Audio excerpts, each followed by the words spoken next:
Good morning, everyone.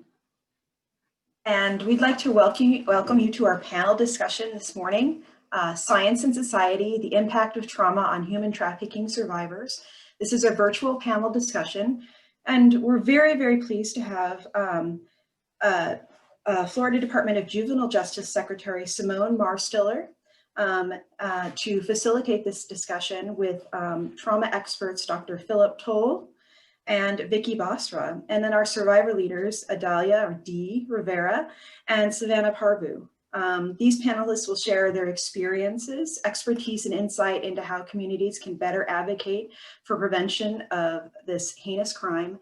And with that, I'd like to turn it over to Secretary Marstiller and say thank you for joining us and taking the time out of your busy schedule to be here. We are excited to commence with this panel. Well, thank you very much, Michaela, and good morning, everyone. I am honored and privileged, actually, notwithstanding my schedule. This is such an important topic for us to be discussing, this being Human Trafficking Awareness Month. I think that we have the opportunity this morning to learn a great deal more than we know about this crime, but more importantly about its effect on victims and how we individually and collectively can advocate and implement our prevention efforts, most effectively. So again, I am Simone Marstiller. I am the Secretary of the Florida Department of Juvenile Justice. I also sit on the statewide Council for Human Trafficking Prevention. And as you can imagine, a significant part of what we do at DJJ is to both, assess the risk for human trafficking among the youth who come through our system, and hopefully provide them the services and the therapies that they need. So this is a topic that is near and dear to my heart, professionally and personally. So as you've heard, the name of our panel today is Science and Society, the Impact of Trauma and on Human Trafficking Survivors.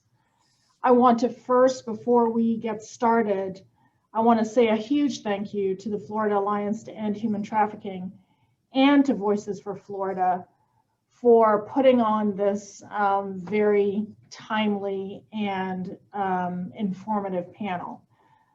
I also want to thank the board members for both of these organizations. Thank you all for your support and your leadership, because without dedicated and committed and caring individuals like you, we could not do the work that we do in helping human trafficking survivors and in preventing this, as you know, heinous crime. So with that, if I can briefly introduce our panelists. We do have a stellar panel, as I think that you heard, but you're about to find out just how stellar they are. First, I'd like to introduce Dr. Philip Toll. He is the Senior Vice President of Residential Services at Aspire Health Partners. Dr. Toll holds a Master's of Science degree in Clinical Psychology from the University of Central Florida and his doctorate in Clinical Sexology from the Institute for the Advanced Study of Human Sexuality. He is a Florida State licensed mental health counselor. He has worked with many human trafficking survivors and provides training at the local, state, and national levels. Dr. Toll's work focuses on stress management, pain management, biofeedback, behavioral medicine, okay, this is a tough one, psychoneuroimmunology, depression, HIV/AIDS, sex therapy, LGBTQ issues, mental health, and substance abuse disorders. Dr. Toll, we are very privileged to have you on our panel today, and we look forward to all that you have to teach us this morning. Thank you. Next panelist I'd like to introduce everybody to is Ms. Vicky Basra. She is the president and CEO of the Dolores Barr Weaver Policy Center. Ms. Basra holds a master's in social work from the University of Tennessee and is currently pursuing her doctorate in social work from the University of Tennessee. Throughout her career, Ms. Basra has served in a variety of nonprofit leadership roles, including Director of Family Preservation at Family Support Services of Northeast Florida, Director of Project SAFE at Vanderbilt University, and Senior VP for the Dolores Barr Weaver Policy Center, where, among other things, she was instrumental in implementing the Open Doors Outreach Network on Florida's First Coast. Vicki, we welcome you to the panel and we look forward to hearing from you as well. For our third panelist I'd like to introduce everybody to is Miss Idalia Rivera, Survivor Mentor at More to Life Incorporated. Ms. Rivera is, as I said, an Open Doors Survivor Mentor with the More to Life Foundation and the Open Doors Outreach Network, which is a 24/7, 365-day-a-year network of care for child and young adult victims of commercial sexual exploitation and sex trafficking. Ms. Rivera earned her bachelor's degree in business management with honors early in her life, and the big part of the reason that we really need to hear from her today. She experienced familial trauma resulting in emotional, physical, mental, and psychological trauma, and all of this ultimately influenced a future of sexual re-victimization. As a young adult, though, she wisely sought counseling and services, and it is this that she gives credit to for her passion for trauma-informed and victim-centered education. Ms. Rivera, welcome to the panel. Thank you so much for being willing to share your history, your experience, and your knowledge with us this morning. Thanks for having me. Last and certainly not least on our panel is Ms. Savannah Parview.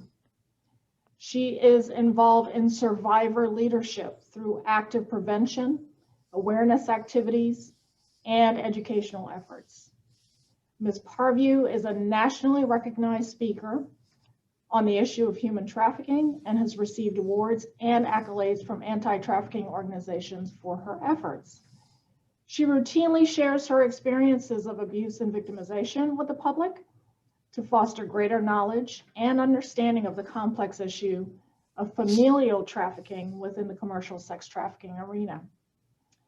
Ms. Parview has recently become one of the leading voices and advocates on human trafficking here at the Florida State Capitol. Ms. Parview, welcome. Thank you as well for being willing to take the time to share your experiences and add to our knowledge and understanding of what it is, what the effect is of human trafficking on the victims of this horrible crime. So before we start, talking to the panel, obviously I am going to be the moderator today.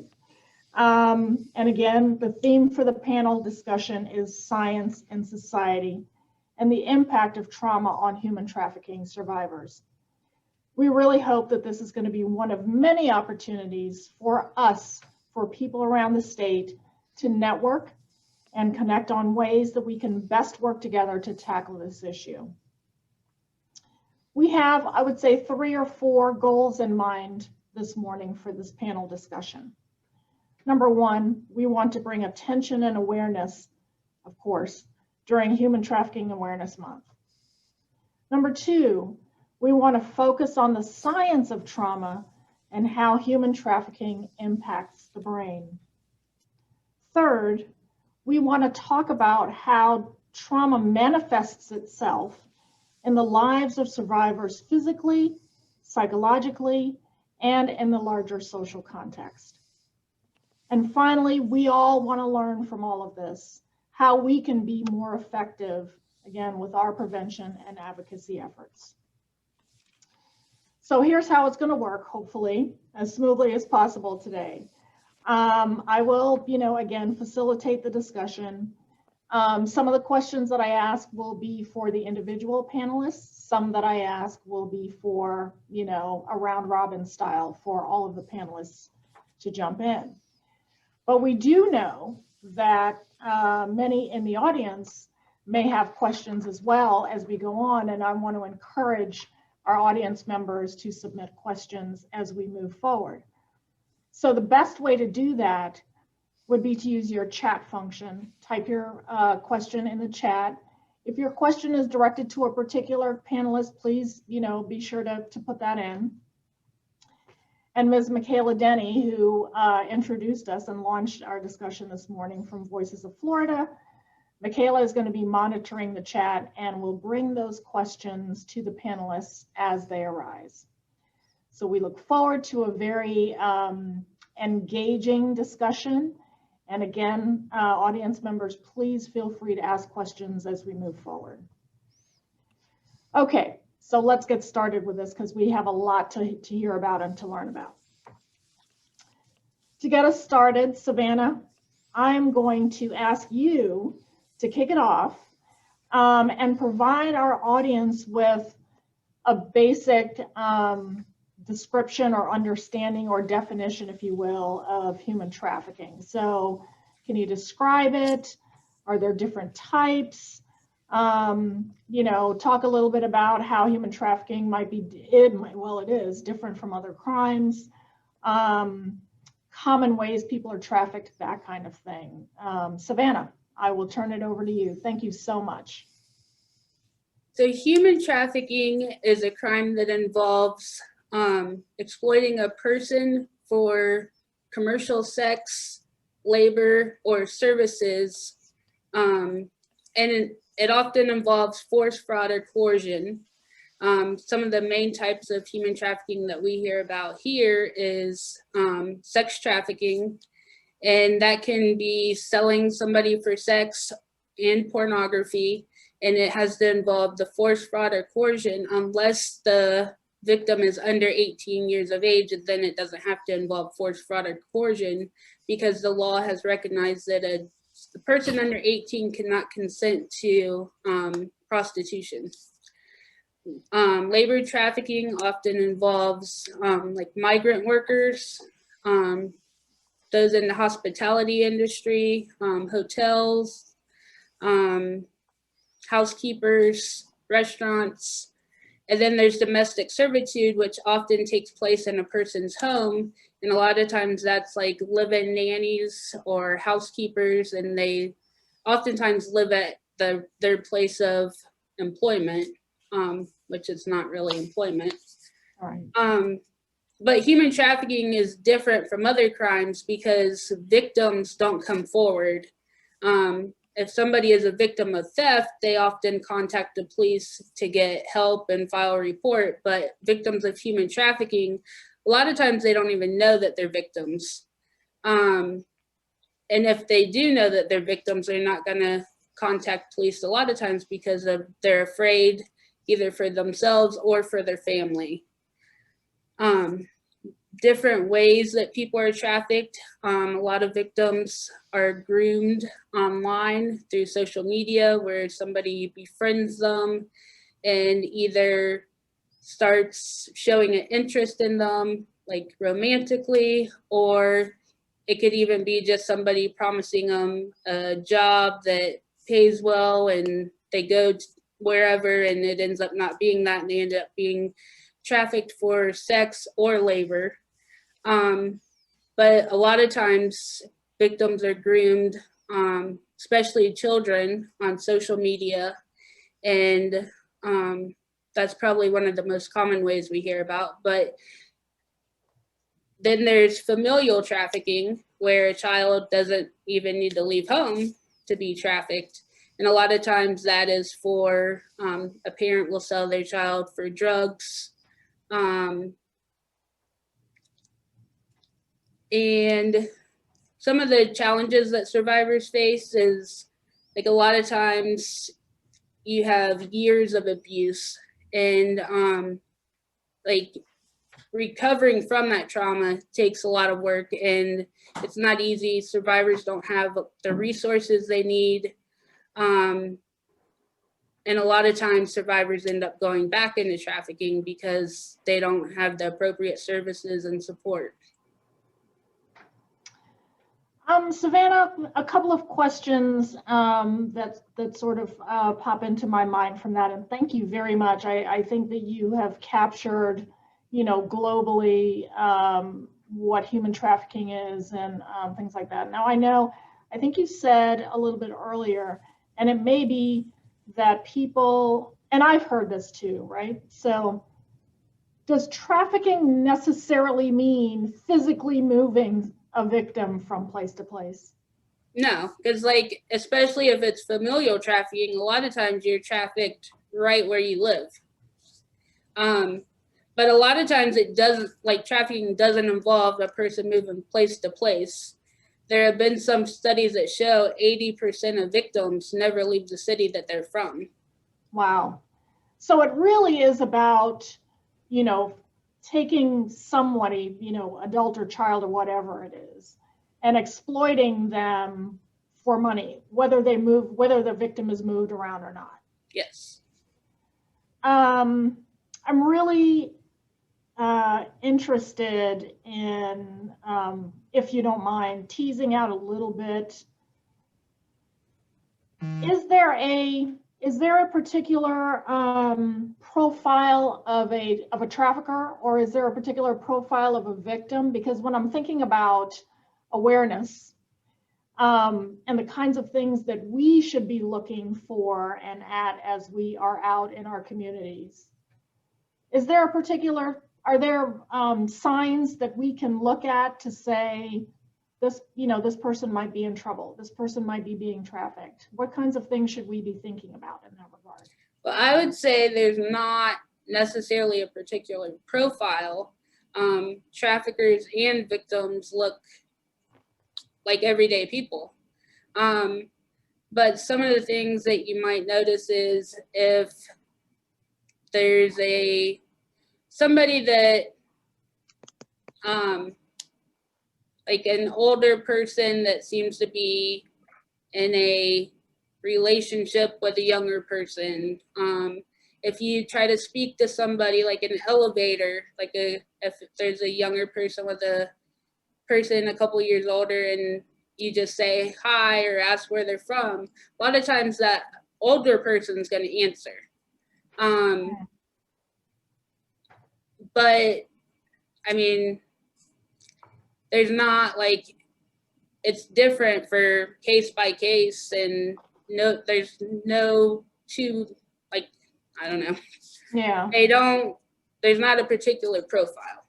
And and I think that makes prevention and apprehending perpetrators and saving victims, I think that makes it that much more challenging, right? Because to your point, there can be some signs, but they're not evidently, they're not readily apparent, and they're not, necessarily things that are red flags, although I'm sure that there are some. Yeah.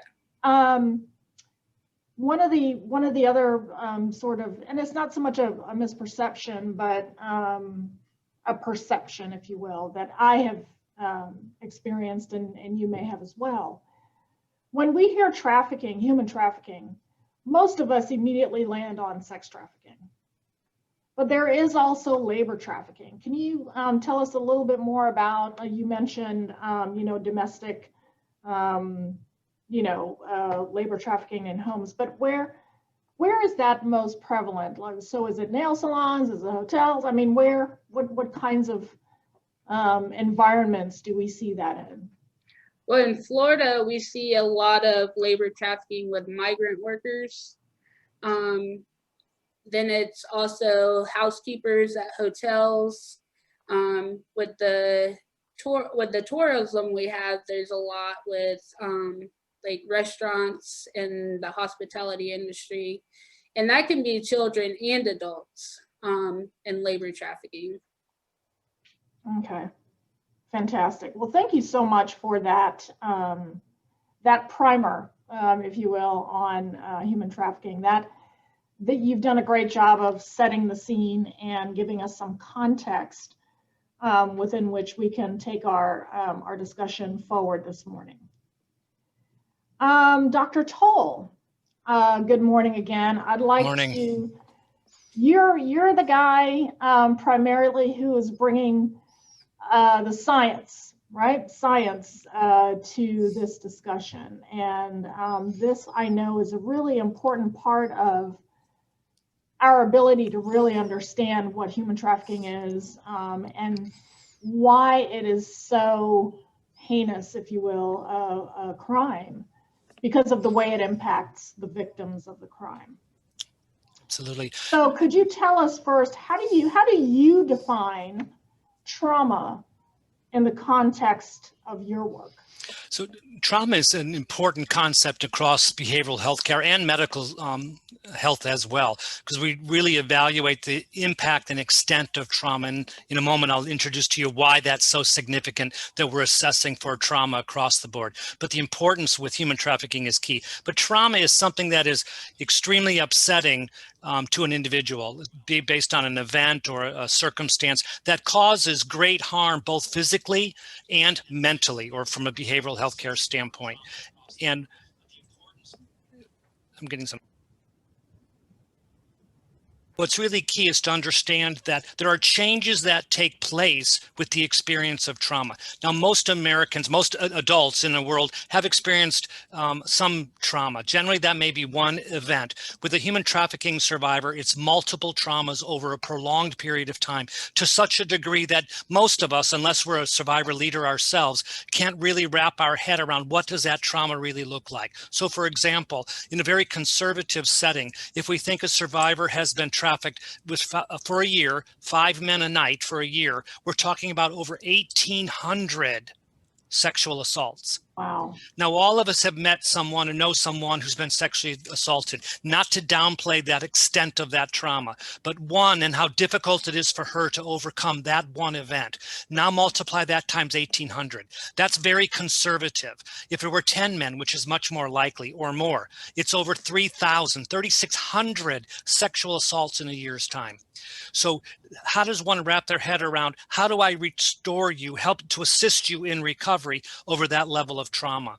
Trauma is key in our assessments. With the human trafficking, and with trauma in general, but more so with human trafficking, the changes that take place in the brain then make it very difficult for the survivor to work through and move through treatment and recovery to either restore the life that she had prior to trafficking, or to get the life perhaps that she never had because of the issues of childhood that may have set her up for greater vulnerabilities. So let's take a look at what changes in the brain.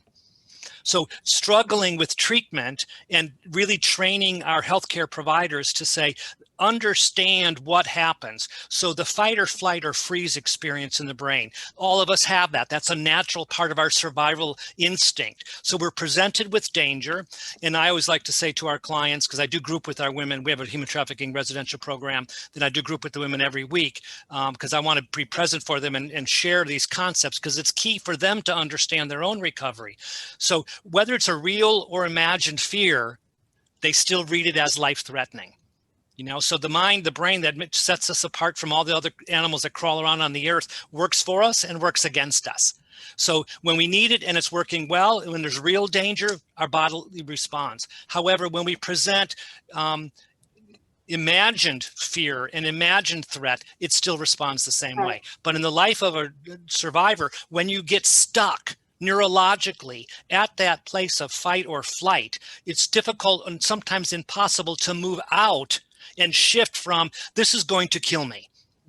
And so the person who's interacting with them in a quote unquote normal way can still be perceived as real danger. And so the physiological response is going to be, I'm going to run, I'm going to flee, I'm going to fight, or I'm going to freeze, I'm going to become paralyzed. And so when we all expect, you know, we look at Savannah and in Adila, and prior to their recovery, say they look normal, they look like they should be responding like everybody else in the world, and yet they're not, because we're not understanding the trauma. You know, I'm a big one as a therapist to say, I don't know your journey unless you tell me. I don't know your experience of life unless you tell me. And so you look like me and look like everybody else. I'm going to discount that you may have had a journey that's been pretty difficult. So that fight, flight, or freeze. The next area of the brain, the midbrain, is emotional regulation. So with the changes in the brain, the survivor or anybody who experiences trauma, but particularly our HT survivors, that equal emotional reaction to the stimulus, to the event. So, someone asks you, oh, would you mind, stepping aside while I pass by? And the individual has this extreme emotional reaction, like you just asked them, to rob a bank. Not because they're bad people, it's because the brain changes with trauma. So they're unable to match emotional response to the situation. So then we look at them, all of us in the healthcare profession and the rest of the world say, what's wrong with you? What's wrong with you? That's an unrealistic response. I don't get it, because we don't understand trauma and we don't understand the changes that have taken place with the brain.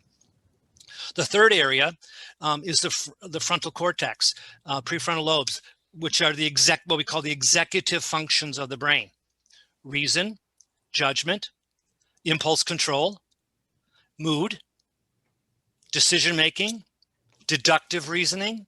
So those things, and that sounds like the adolescent brain, right? Or the brain as it's developing, So again, brain changes with trauma. So it's not like I can say, you know what, you're a little bit depressed. Here's some things that you can do. When the brain changes, the survivor of the trauma struggles with being able to do what they need to do. It takes time. So, and we're going to talk about this later about steps, but understanding this is not short-term treatment. Surviving human trafficking is not short-term treatment, because the brain has changed and it takes 2 to 3 years for the healing process to occur after the individual has been removed from the experience of trauma, after they've left the life. 2 to 3 years. And so that's significant. So now what do we need to be doing in order to assist in coping with that trauma is creating the environment necessary for change. 2 things, not treatment, but 2 things: trust and the installation of hope. We must have trust if we're going to work with survivors. We've got to create that level of trust. But when you're stuck in the fight or flight, and you're stuck in that emotional, regulation is off because of the brain changes, and you can't use good judgment and reason and decision making, and your mood is off because of the neurological changes as a result of trauma, it's very difficult to build that trust. Why should they believe us? As a therapist, I struggle with common sense would say to the survivor, don't trust. That's common sense. You shouldn't trust, because the things that have happened to you say to you, don't trust. And yet it's the very thing that we have to have in order to move them into that environment of change and healing. Then the installation of hope, which for me, and I love hope. I think hope is such a curative factor in all that we do. The belief that something can be different than it currently is. Our jobs as helping professionals and as our community is to instill hope in the lives of these women. And I say women because 85% of those sex trafficked are female. That we've got to give them the idea that life can be better. You can move through this devastation of human trafficking and get to the other side. Most of us would be unable to do that. Most of us would be unable to move through that experience without that idea that we're here to help. We're here to allow you, and Savannah and Delia are clear examples of people who have moved through the most heinous experience that one can't even imagine to get to the other side. So clinically, what has to happen with trauma and human trafficking trauma in particular, number 1 is cognitive behavioral therapy. Changing the way we think, and changing the way we think in our belief systems, because very often, and you'll hear from the survivors, I'm sure in a little while, that survivors believe it's their fault. They deserve this, and trying to shift that thinking to say, you were 7, you were 8, you were 11, you were 14, you were 15, you were 19, you didn't deserve this. But moving them out of that through cognitive behavioral therapy and understanding and the building of self-esteem and self-worth, that, and very often you had a childhood that was horrible. but not everybody who was trafficked has had a horrible childhood. But that experience of trafficking, we need to move them through and change their thinking, which will change their feelings, which will change their behavior. The other clinical intervention is mindfulness awareness. Getting in touch, with the world around them in a healthy and quote unquote normal way, to recognize that they are a part of society. They deserve the same good things that all the rest of us deserve, and engaging in meditation and in yoga and in relaxation exercises and guided imagery, those things that get them connected, mind, body, and spirit, with this environment around them. And then also for most trauma survivors, EMDR, eye movement desensitization and reprocessing therapy. Highly, highly recommended. Probably, and I've been in this field for 42 years, behavioral healthcare field for 42 years this year, the best intervention for trauma. And not all people can utilize EMDR because there may be some underlying issues that really make that difficult. But if whenever possible, it really helps with trauma, so much so that they're training from this concept of trauma. So if we can intervene with the client, the individual, prior to the brain changes, so immediately upon the trauma, now we can't always do this, but immediately upon the trauma. So if you're involved in an automobile accident and you witness the death of someone, or maybe your passenger or your loved one in your car, on the way to the ambulance, they're now teaching EMS workers EMDR in the ambulance, so that we can stop the brain changes from occurring. ER physicians, ER nurses, ER providers trained in EMDR to stop the brain change from occurring. If we can do that, then we can avoid all of those subsequent problems with fight or flight, for a long-term basis, the difficulty with emotional regulation, et cetera. So those are really key factors. But after the fact, and we're not going to get our trafficking survivors after the very first event, usually. Very, very rare. So if we can intervene later using EMDR, knowing that we can't change, can't stop the brain from changing, but we can assist the brain in healing. And that's what's really key. Doctor, I want to pick up on that. I'm fascinated by this, but I'm also heartbroken, really touched by, like we all know, think we know trauma and what it means and its impact on victims. But what you have just described is it is not just brain changing, it's life changing. It is, victims are reprogrammed, unfortunately. And if we don't get to them, they will continue, to be victimized because of what has happened and what is happening. But could you give us a simple description of EMDR and how it works? Sure.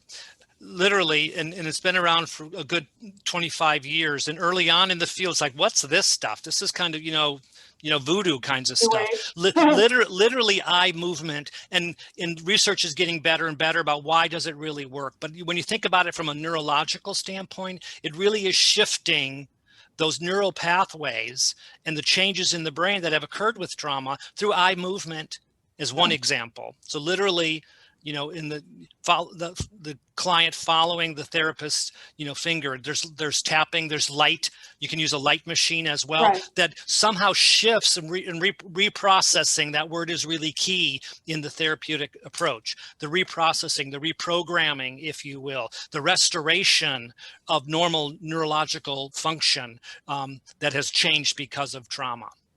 Wow, that is amazing. And I personally have had some of that years and years ago, and I think my therapist brought in, it looked like what a sound bar looks like today, right? But it had a red light on the cross. Okay, so what's really significant about EMDR too is that it can resolve old trauma. So it can be trauma 30 years ago, 40 years ago, and which may have become suppressed and pushed away out of our conscious awareness. So we ourselves are not even aware of the trauma that we experienced. And EMDR with the talk therapies can bring that up and resolve it. And the nice thing about it is generally brief therapy. It's pretty quick. Yeah, that's fascinating. The other thing that, well, I mean, everything that you've told us these last few minutes has been just very eye-opening. But there were a couple of things that you mentioned, those two main important factors to getting human trafficking victims from where they are to where they need to be as survivors and to thrive and move past this. Trust and installing hope. Trust, I mean, we all understand that because of what they've been through will take time. Installing hope, how does that work? I mean, it seems to me, again, you know, just me thinking about it, that our trafficking survivors have that inner strength that they can tap into because they may have endured this for so long. How do you as a therapist get our victims to recognize that they have that strength inside them? Very important point that you're making, which is one of the things that I like to do as a therapist, particularly when I'm facilitating group, but when I'm working with any population that has been trafficked in any way, shape, or form, is to remind them, A, you are a survivor, B, because you're sitting here in treatment. So many are not, and all the referrals to our program come through me. And of all the women I talk to, I can convince about 50% to go to our addictions receiving facility for what we call our HT screening, to make sure they don't need detox, or if they do, they can get the medical supervision that they need. Of those 50%, only 50% will go inside. Of those 50% who go inside, only 50% will stay. Of those 50% who stay, only 50% will go to the program, and only 50% of those will stay in the program. So the cone gets very, very narrow, not because they don't want care, they don't believe they're worthy, they're too frightened, they're stuck at that fight or flight experience. So engaging them. So this process of engaging them is really around, you are worthy of the life that all of us deserve. So, but they don't believe that. And so the process is, you know, you are worthy. The installation of hope is life will be better for you as you continue to engage in these services. I like to use the image of the atom bomb, you know, Nagasaki, Hiroshima, and you got pictures, and I use this in my presentations around trauma and dual trauma, which is, here's the image after the bomb dropped, and you can see somewhat of a structure here, and then here's a picture 40 years later, and that structure rebuilt. The installation of hope is even in the face of an atomic bomb and nearly total and complete devastation, your trafficking experience. The installation of hope is that you will walk through, you will get through, we will rebuild, and you will be the person that you deserve to be. And all of the riches that life has to offer are yours too. Awesome. Not because of or in addition to, but because they are yours too. That is awesome. Thank you, Doctor. Michaela, do we have, I think this is a good time to see if we've got some audience questions in the chat. We do. We have a question from Philip Tumarello, and he asked from all panelists. Dr. Toll pointed out the need for long-term treatment. It seems that most services can be hard to access and are often offered to HT survivors in the short term. Thoughts or observations? Well, one of the things, and we'll talk about it later, what leaders need to know, I have that on my list of things to comment about, at least from my perspective, is it's not short term. So treatment, what I like to refer to as intensive care. You know, our residential program is intensive care. Our women may have been in the life last night, this morning, pulled from a trafficker, and now they're with us. That's intensive care. In all of my years of work, I don't know of someone that's in intensive care and gets discharged home right out of intensive care. So you're not done. The intensive care piece is that immediate care that's needed for whatever length of time. Ours is 3 to 6 months long. Then the next step of some sort of transitional housing, that's safe housing facilitated by people who know trafficking and who can do the same things and continue the same things that they have had an acute level of care. And so it's that 2 to 3 years of support. There may be residential treatment, safe housing, and then moving into permanent stable housing, but not without the overlay of support from people who know trafficking. That 2 to 3 years of support is really key if we want to assist them in getting where they need to be and want to be. Okay. That's a great question. And it's something that that those of us who necessarily deal with victims, we know, I know, certainly in my system, that, you know, you have that brief period of intervention, but this is not something that short term, you can't pop in and out. You just can't, we can't, that is not going to be effective in taking care of and reprogramming our victims. Dr. Toll, I could talk to you for pretty much the rest of the day about this. Let's see, Michaela, do we have any more questions from the audience, perchance? At this moment, we do not, but I will continue to watch. Okay, And this is Idalia. I just wanted to jump in, Dr. Toll, and just really say that something that I say is recovery is for life. That's, you know, I live by that every day. I wake up thinking about recovery. I go to sleep thinking about recovery. How can I be a better person for myself and for others? And so, you know, it's really great that you broke it down that way, because as a survivor, that's what I think about all the time, you know, so it is for life. Excellent point. I like to think, I generally throw out the word recovery. I like to think of disease management from a human trafficking perspective. However, it's really life management. And we're all very different people. And the extent of our trauma, we don't know unless we choose to share. I've actually had clients say to me, I don't want to share this level of pain with others, even my helping providers, because I don't want to cause them pain and hurt. That's the survivor speaking. This devastation is so great that I don't want to harm others with my experience, and yet we need to in order to help heal.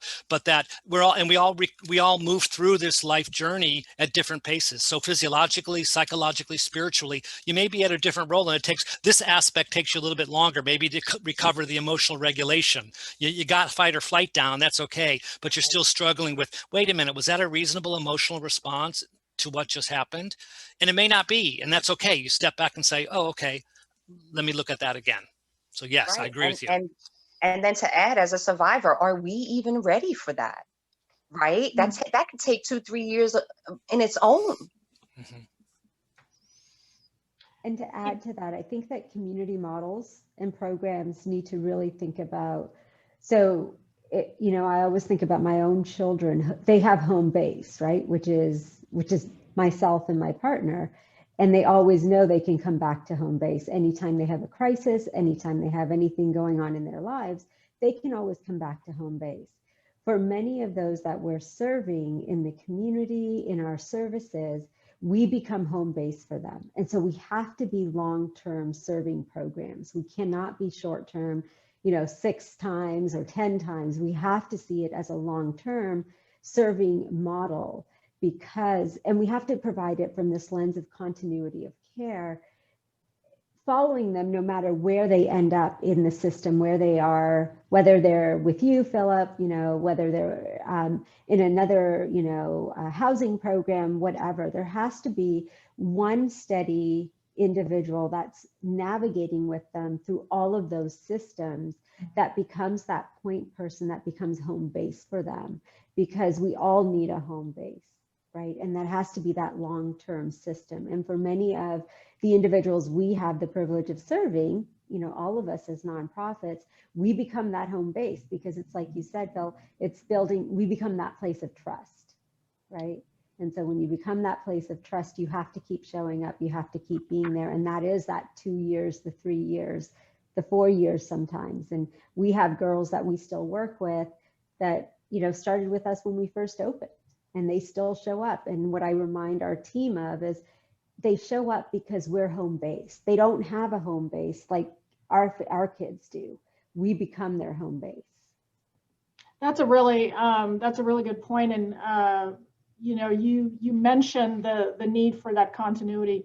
We talk about that all the time, as I'm sure you know, in the juvenile at-risk context, right? That you can't build trust in 30 days. Trust is built over time, and it's about a long-term commitment to that relationship.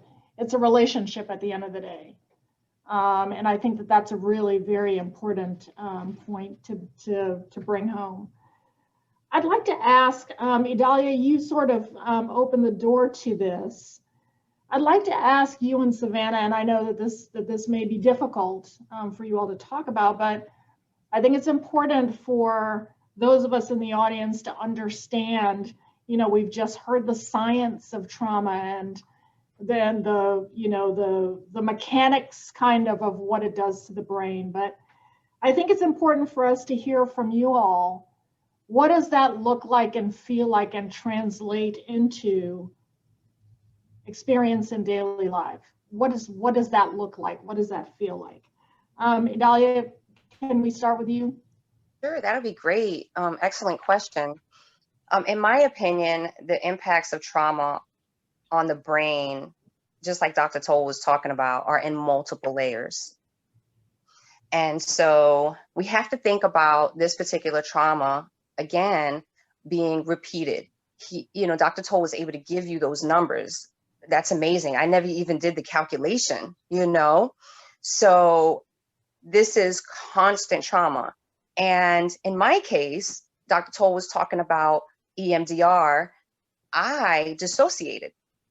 So that means that I don't really qualify for EMDR because I dissociated, an old term for dissociation is multiple personality disorder.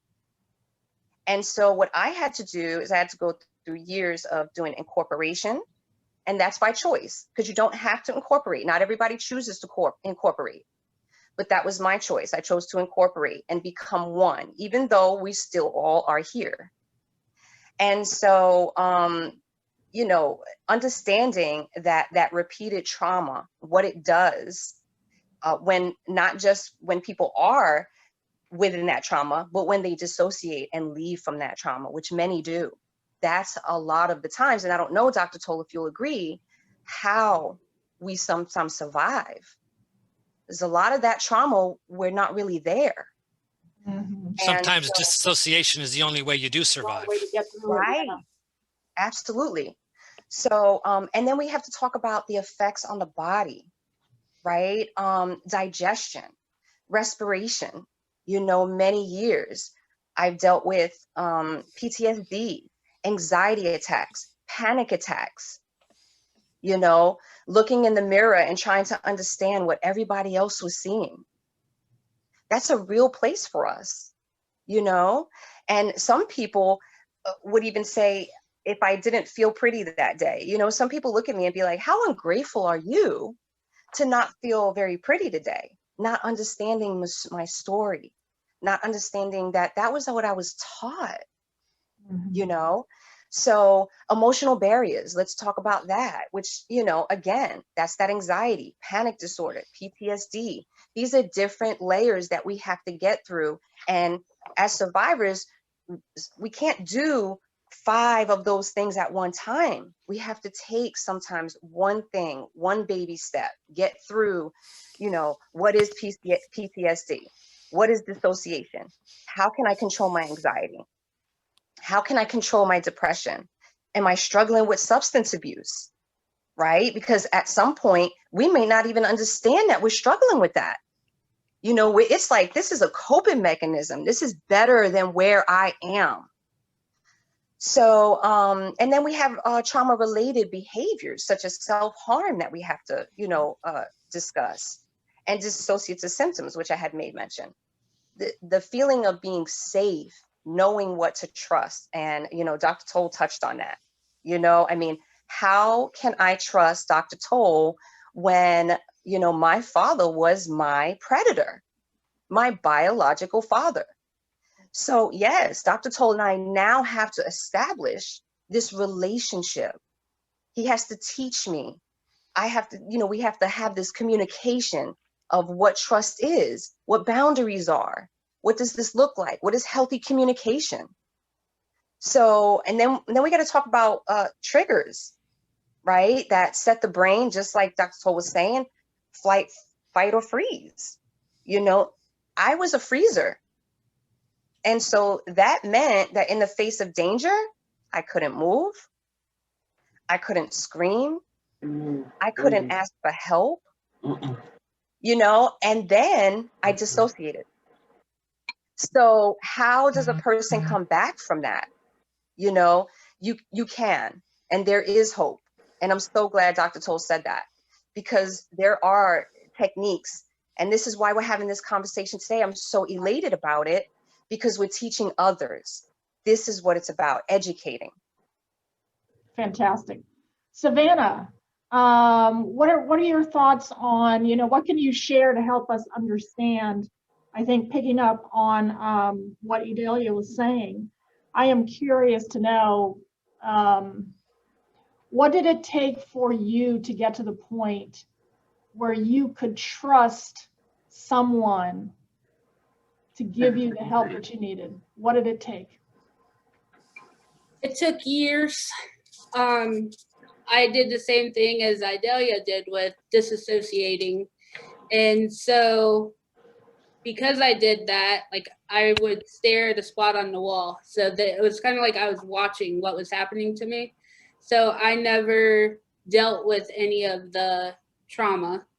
And I started cutting myself to numb the emotional pain. And so that became an addiction. But then I also remember, before I even knew that I was trafficked, I would do well, but then I couldn't figure out what was wrong with me. Like I always felt like there was something wrong with me because I couldn't stop cutting myself. I was sad. I just struggled a lot. And I would end up going back to being trafficked. But my high school guidance counselor was the person who ended up, she became like a mom to me. I lived with her and her family. And I wouldn't be where I am today without them. But it took me years to even tell her what had happened to me. And I didn't know that I was trafficked. I thought that it was my fault and I would be in trouble. And so it just continued for like 15 years total.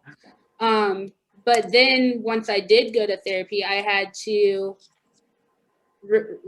I didn't realize how bad everything was that happened to me because I disassociated. So I had to feel all of the pain that I had numbed for so many years. And it took a long time to get to where I am today and to go to therapy. And I went to a support group, and that's where I realized that everything that I felt was so wrong with me for all those years was normal for what I had been through. And that really helped me a lot. I can imagine that is probably the moment, if you are receptive to that message, that's the moment that your healing actually starts to begin, is somebody explaining to you that what you've been feeling, considering what you've went through, is perfectly normal. Yeah. And at that moment, that's when you're able to begin the slow and difficult process toward healing. Vicki, let me ask you.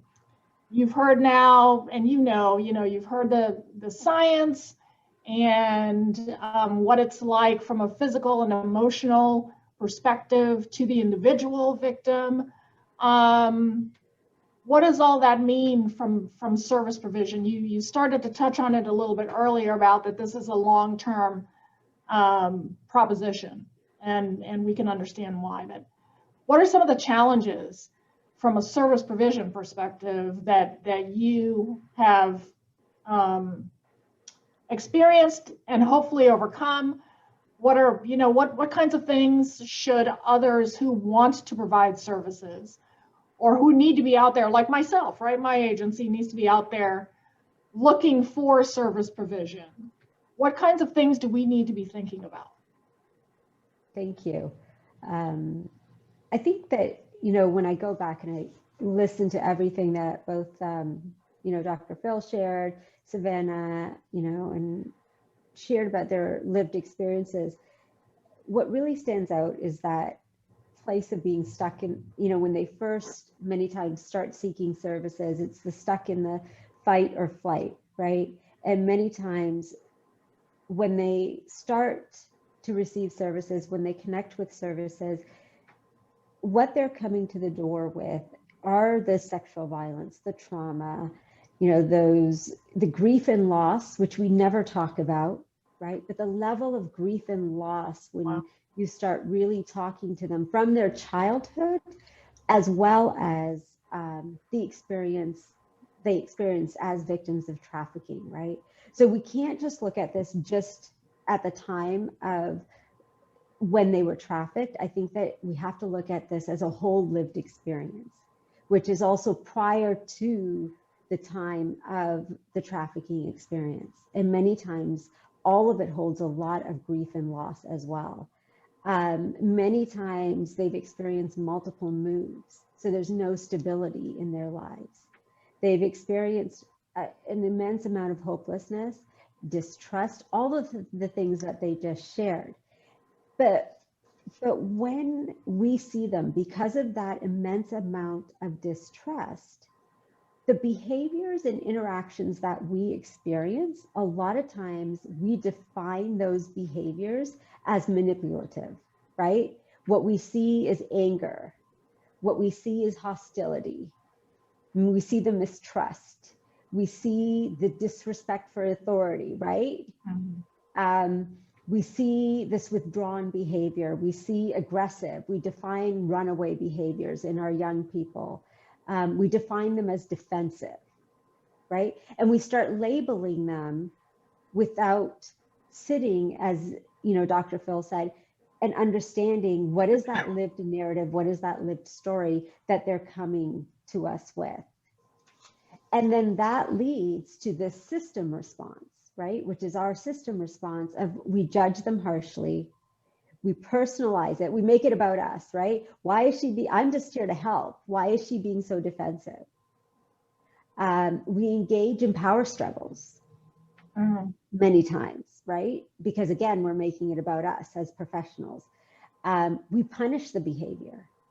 Think about how many times adult women survivors end up being locked up.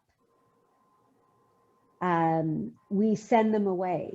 We suspend them from services if they don't show up, not understanding the dynamics that impact their ability to show up.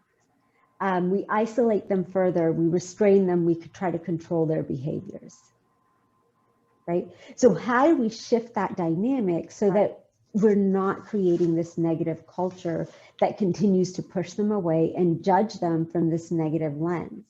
And so it's starting to shift our question from not just what's wrong with you or what happened to you to what's right with you. Right? What are your strengths? What are you bringing to the table that we can work with and we can expand on?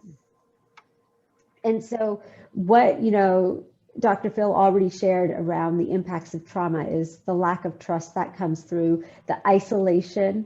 So we know the trafficker, the pimp, has created this environment where they've isolated them from anybody that could be a source of support, a source of positive connection, the shame, the stigma, the feeling of being unlovable or undeserving, because that's what the trafficker has created. I'm the only one that can love you. I'm the only one that's ever going to care about you. Loss of power and control. And so as service providers, it's so important for us to start with building the trust, right? If we make a commitment, we need to keep our commitment. You know, I say as simple as, if I promise to bring a pencil to the next time we're going to meet, I better bring a pencil. Because that small action of not showing up with a pencil is going to build so much distrust in the relationship. Right. It is going to take so much work to rebuild that, you know, all the trust that I had built in that time. The core of the relationship is mutuality, right? Showing that I am getting as much out of the relationship as the individual is getting out of the relationship. So that both people are growing in the relationship. And what that means is that they are the experts, and that I may be the expert in some sense, but they are also the expert.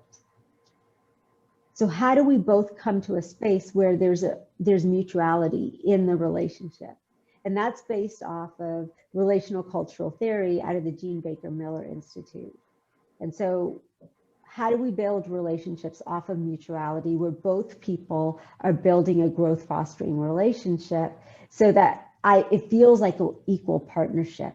So the power dynamics in the relationship feel more at an equal playing field. It's being aware of your own actions and how you might be triggering to the individual. And that means listening to their story. What are the things in their lived experiences that causes triggers so that I'm aware of my own actions, right? So what about their trafficker? You know, maybe it's a cologne. Maybe they chewed spearmint or peppermint gum. Paying attention to that, making sure you're not chewing spearmint or peppermint gum when you're meeting them or smell like that. Simple things like that and being attentive to that. Understanding that every relationship in the individual's life served a purpose, negative or positive. It served a purpose. And so it's so important that we need to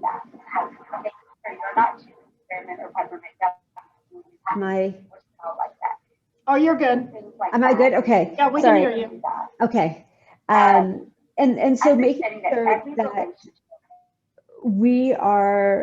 that we must first meet the needs that relationship served before we can expect them to end that relationship. So understanding what were the needs that relationship met and how do we fulfill those needs in other healthier ways. And also making sure that we're not negatively speaking about the people in their lives, no matter how we feel about them. So a lot of times we have a tendency, maybe the parents weren't positive. We have a tendency right in front of children to talk about their parents.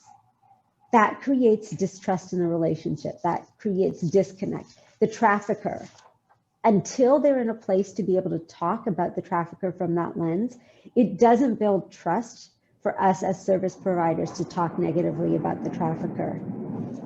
We know that trauma impacts an individual's sense of safety. It reduces their sense of predictability, right, in their own lives because of the component of trust, because of the sense of control. It also impacts feelings of self-determination and creates hypervigilance. And so informed consent is key. What does informed consent mean?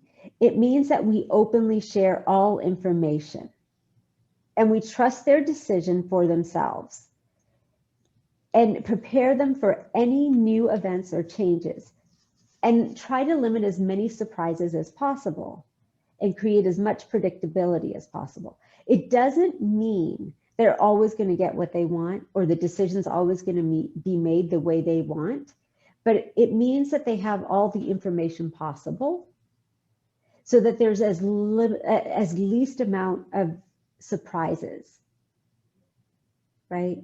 So informed consent means, hey, this is what's going to happen next. I know it's not what you wanted, but before we go into that room, I want you to know so that there's no surprises, so that we don't see trauma reactions happening in that space. Right. So the individual's not getting triggered because they're feeling out of control in that space.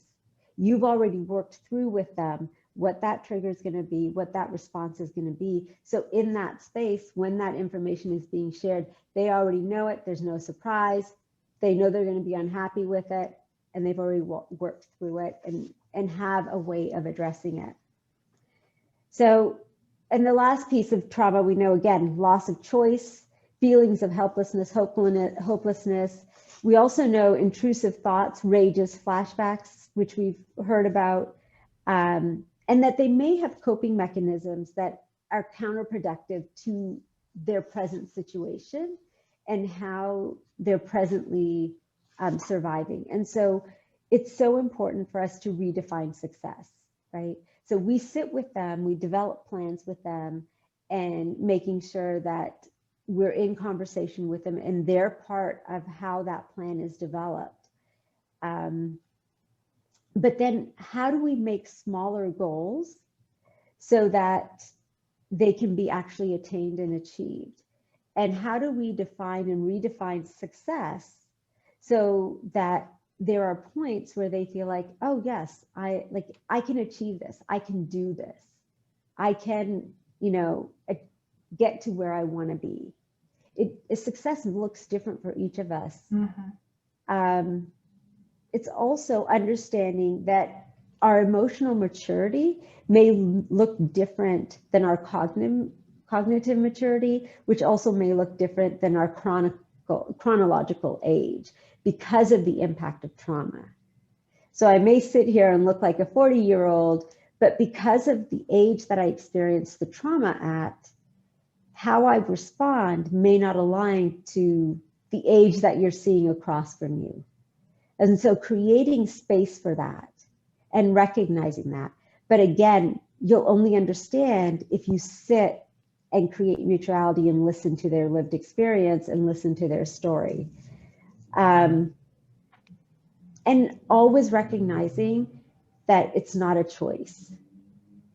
Nobody wakes up in the morning when they're a child and says, I want to grow up and I want to live this life, right? Exactly.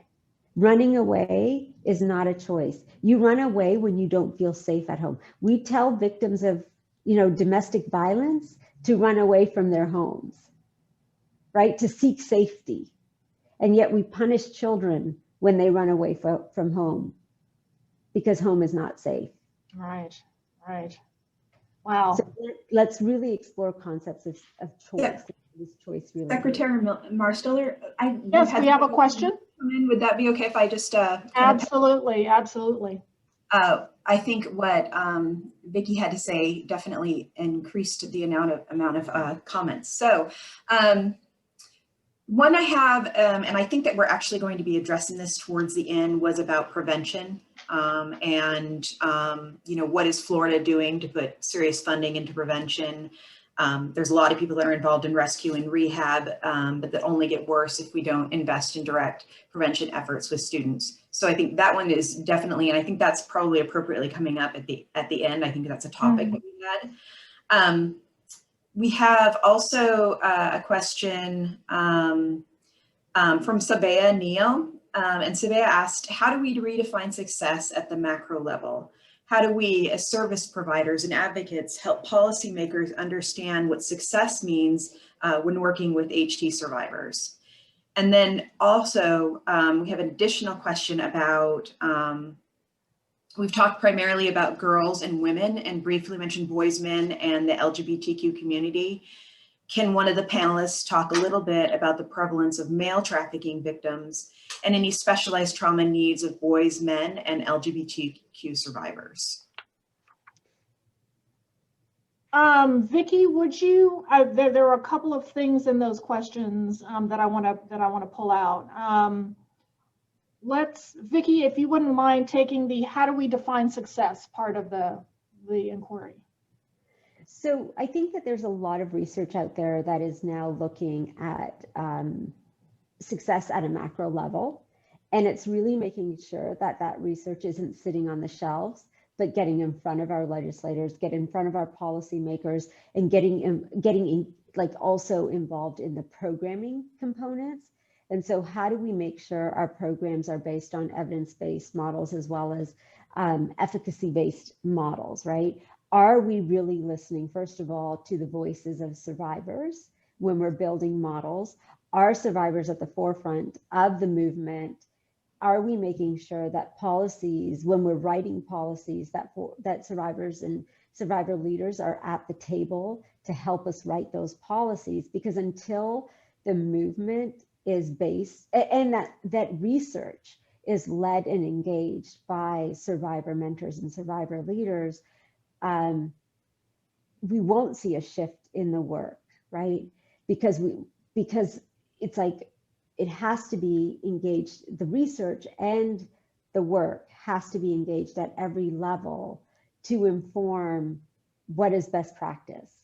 And when we can go to our legislators, when we can go to our grantors and grantees and say, look, we need you to write grants from this lens, right? We need you to be funding this kind of work.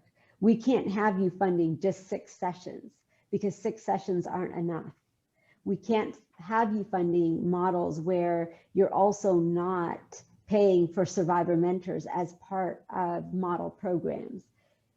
Until we have research, until we have evidence showing that the impact of these models is what is most successful, we won't be able to show the ripple effect of positive and redefined success. That is such an amazing point, and frankly, pretty answered one of the things I was going to ask all of the panel members in a bit. But let me circle back to Dr. Toll. Dr. Toll, can you talk just, for a couple of minutes on the prevalence of HT victims being men, boys? Talk about the effect on the LGBTQ community as well.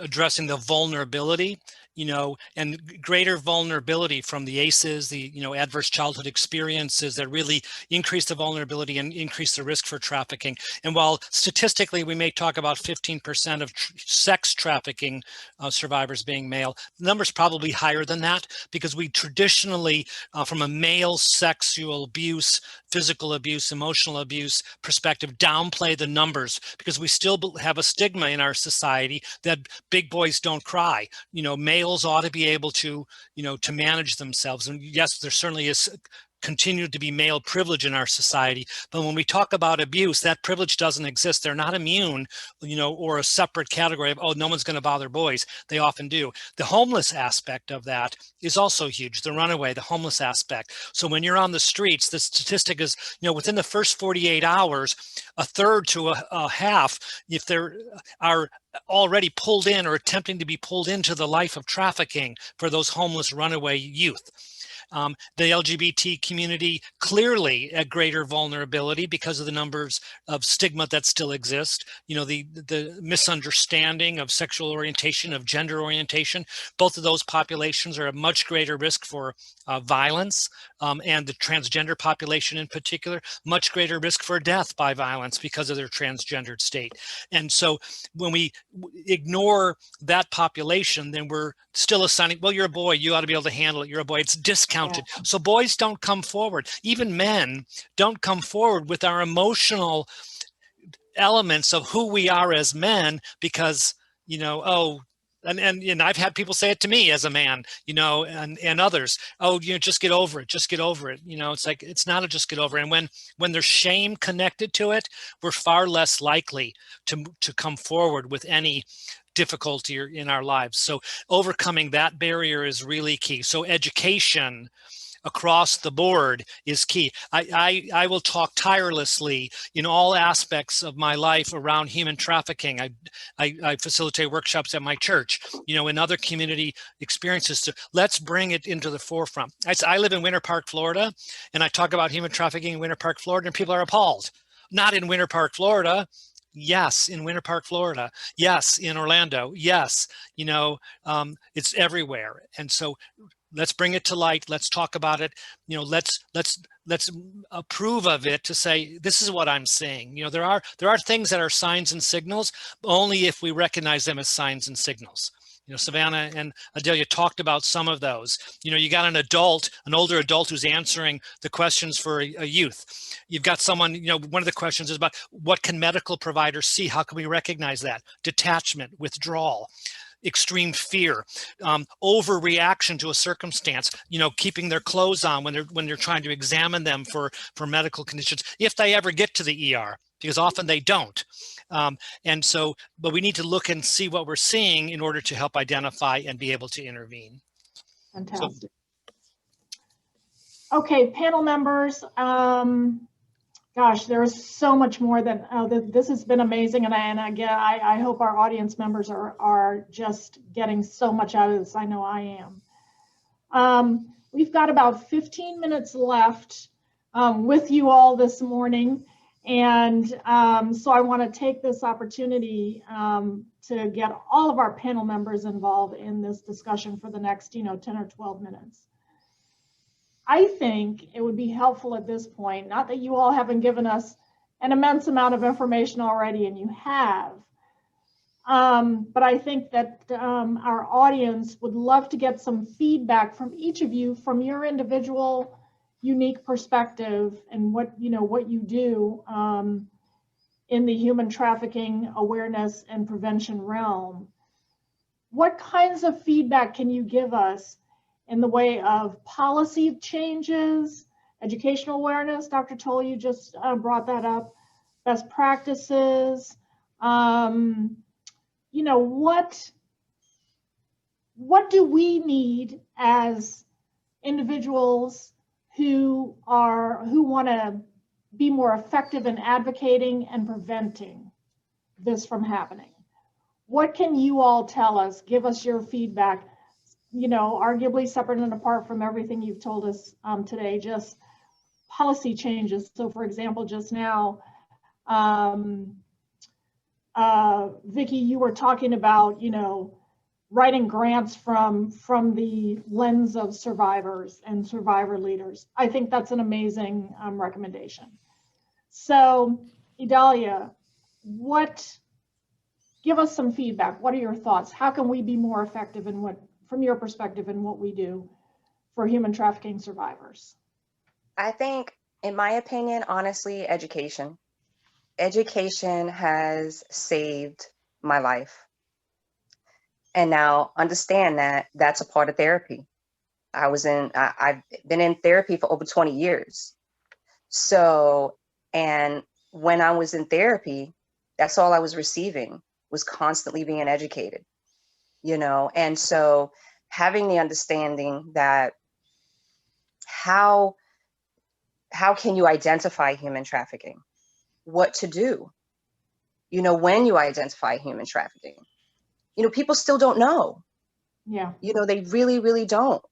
So really getting that word out, spreading it out, educating people, talking to people, being open, it takes the survivors to step up, and to really allow people to understand what is needed. And so I'm so grateful for these type of conversations. Thank you for that. Savannah, what about you from your perspective? What do you think, your feedback and your experience, what are we missing and what can we be doing better and more of? Well, I think survivors are often left out of the equation a lot, and other people are considered the experts on human trafficking and how to help victims, but they haven't lived it like survivors have. And I think it's also important to remember that all survivors are different. Like what works for one person isn't going to work for the next person. We're all going to respond differently, and we all need different things in order to succeed. Let me pick up a little bit on that, Savannah. And I'm, obviously we're all hearing a theme here about the importance of survivor input and mentorship and leadership in the overall effort to combat human trafficking. But how did you become a survivor leader? Well, I remember back when I was still being trafficked in foster care. I remember wanting to know somebody who had been through something similar to me and was doing well, because I didn't think it was possible. And that's why after I went to therapy, I started sharing my story, because I wanted to be the person I needed when I was younger. That's awesome. And I asked that question because I don't think anybody on this Zoom meeting would disagree with the fact that it's the individuals who have been through it who can teach us the most and who can help us put the tools together to help other survivors coming behind them. But I guess while we know that, the question becomes, to your point, Savannah, each survivor is different. And so my question is sort of, what do we do to encourage survivors to come forward and to take leadership roles and really to take ownership of our community's ability to combat this thing. You have to make those opportunities possible, and invite survivors to come and be that person. Fantastic. And I that's think that really is- great. That's That's exactly really great. right. Yeah, that's exactly right. Thank you. Vicki, any other thoughts? I'm sure you have many recommendations and thoughts and feedback for us as we move forward on how to do better what we do. Just to add on to, what Savannah and Adelia already shared, but I think that to work towards true prevention and obviously to prevent additional victim blaming, because we talked about how do we create space for survivors to step forward. I think it really is addressing true prevention and how do we move to a culture that is less victim blaming, right? Because as long as we're victim blaming, that is the key piece that stops survivors from moving forward. We have to understand the context of demand, right? What is demand? And what is it in the social lens? What is it in the political lens? And what is it in the individual system? And how does it play out in all of those systems? And a lot of researchers look at 4 key components that play into prevention and play into, prevention in those contexts. The first is obviously the sex buyers, right? And addressing how do we hold them accountable? How do they get higher sentencing charges? And, at present, our community, when we do stings, more women get arrested during a sting than buyers get arrested or traffickers get arrested. Right. So you're absolutely right.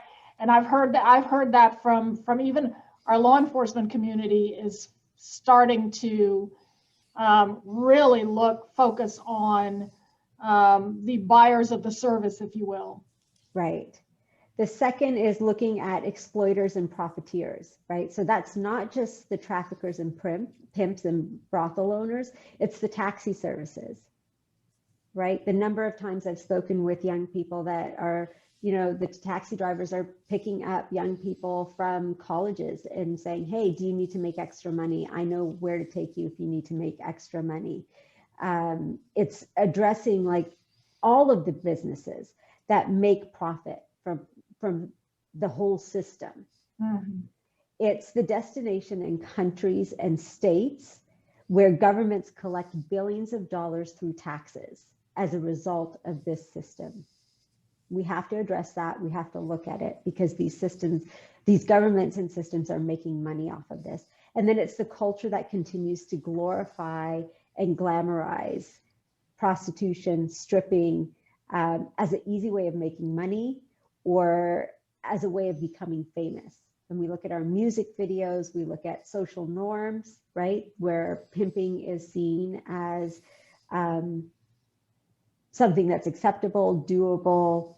And so how do we shift our culture and how do we shift and hold it accountable so that that's not acceptable? We have young women who, when you talk to them, talk about wanting to become a stripper or a dancer because that's how they're going to become famous, or they're going to get discovered while at a strip club because now it's become a cultural and social norm. Because we have rap artists that have got discovered at strip clubs. And so how do we change that cultural understanding or norm that glorifies this understanding? Yeah. And so to me, prevention is about addressing those concepts as well as a victim blaming culture that then says it's a choice and that this is what women, girls, young people want. Fantastic. Dr. Toll, Can you, bring it home for us? Sure. What is some of your feedback after all this discussion? Well, a couple of comments I want to make. Definitely funding is one of those. And from a behavioral health care standpoint, we always need to talk about funding because there's not enough of it to go around. I admit I'm prejudiced, but there's not enough to go around. But what that also speaks to is there's parity. And parity is federal law around equal expenditures for behavioral health care issues as there are for medical concerns and issues.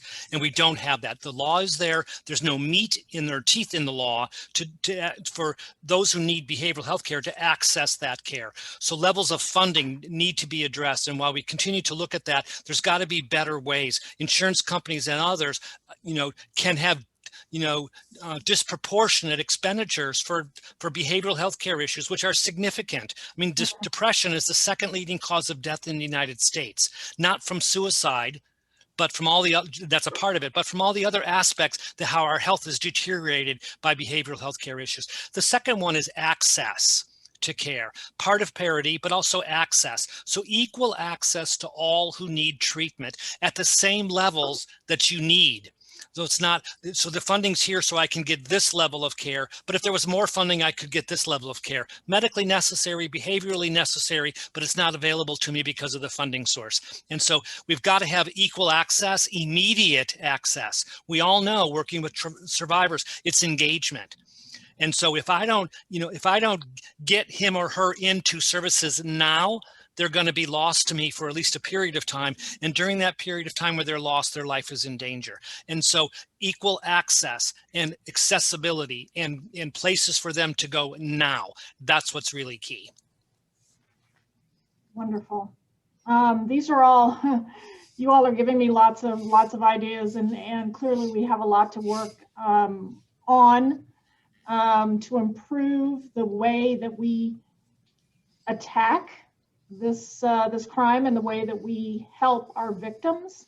There's no question that there are gaps in our continuity of service, and there's a lot of work that we have to do. And if I could say too, there's also gaps in our training and education. Exactly. Savannah was alluding to it about, we have Florida is a safe haven. Under 18 in Florida, you can't be arrested for prostitution. In Texas, it's a safe haven, but only up to age 14. Other states do not have a safe haven. So, 10, 12, 15, being arrested for prostitution. So understanding that and how law enforcement and others here in Central Florida, we do a great job of understanding trafficking. In other parts of the state and in other parts of the country, it's still a criminal, and that has to change as well. Well, and I think, having been part of the statewide human trafficking council, I mean, only for the last couple of years, state of Florida does really an amazing job, not only from the statewide level, but in the local level as well, with the local councils. And, yes, is there more that we can do? Yes, but it would be great if other states, could take a look at the way Florida is attacking this thing and incorporate some or all of how we do what we do. Panel members, audience members, I want to thank you all for this conversation this morning. This has been so informative and an amazing and much needed conversation. Quite frankly, we could carry on with this for the remainder of the day and still not get everything that we need to get. But I want to thank obviously the Florida Alliance to End Human Trafficking and Voices for Florida again for putting this together and for bringing this group of knowledgeable, caring, committed people to talk to us today to at least get this conversation started. And I hope and pray that we can do more of these, because I think the more we do this, the more we're going to learn, the more we're going to be able to advocate to our policymakers and leaders about what we need to really address this issue in an effective way. I want to invite those of you all in the audience today, if you want to learn more, lots of resources out there. The Florida Alliance to End Human Trafficking website is FloridaAllianceEndHT.com, and Voices for Florida's website is voicesforflorida.org. This has been, once again, a fantastic program, and I want to thank you all for putting up with me today as your facilitator. I hope that we were able to pull out some really wonderful information. I look forward to the next one because I know that there needs to be a next one. So Michaela, with that, I will let you close us out. Certainly. Thank you so much, Secretary Marsteller, for your excellent facilitation and joining us for this. And of course, to our panelists who we're very, very grateful for. There were a number of questions that came in that unfortunately we haven't been able to address, but hopefully we will have another panel and we can address some of those things. I thank you all for your participation. When at the end of this, you will actually receive via email a link for an evaluation as well as a certificate. So if you need a certificate to show that you were participating in this, we will send that. And other than that, we wish you a lovely week and thank you so much for joining us. Thank you. Thank you for having me. Thank you. Thank you. Thank you.